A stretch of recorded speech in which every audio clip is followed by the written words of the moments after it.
Libyan rebel commander Abdel Fattah Younes was killed by an Islamist militia fighting on his own side, according to a rebel minister. This is yet to be confirmed, but his death does provide evidence of factions and divisions in the anti-Gaddafi alliance.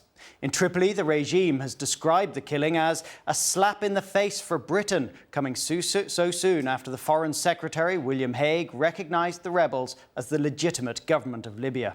Simon Israel reports. This was the funeral of a man with status. General Abdel Younes was in overall command of rebel forces in Benghazi, but his assassination has exposed the fragility of the anti-Gaddafi alliance. He was Gaddafi's interior minister until defecting in February, but his past was not forgotten. His body was found in a burnt-out car. He'd been shot many times. Amid the rumours of revenge, factionalism, and the hand of Gaddafi himself, one rebel minister blamed those within, dispatched to bring the general to Benghazi.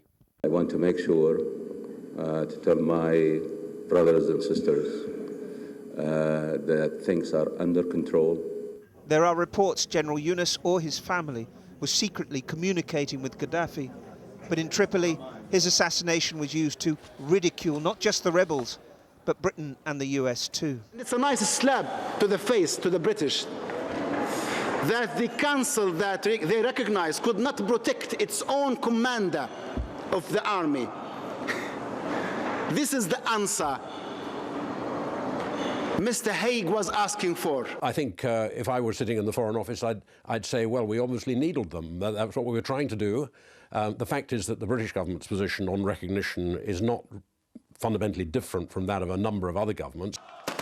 Tripoli blamed al-Qaeda for the murder and was quick to play on the divisions within the rebels' governing National Transitional Council.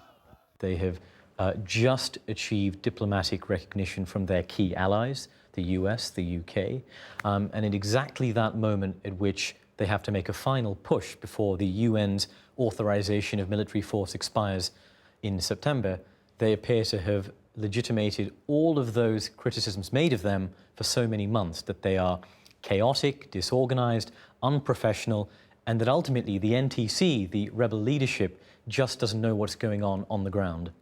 The embassy in London is in the process of changing hands, but the NTC flag is not yet flying. Gaddafi's old guard may have packed their bags on the orders of the British government, but the new legitimised rebel delegation has yet to settle in. This is another step into the unknown. NATO airstrikes continued today. The targets were 3 satellite TV dishes in the capital. The aim, NATO said, was to stop what it phrased terror broadcasting.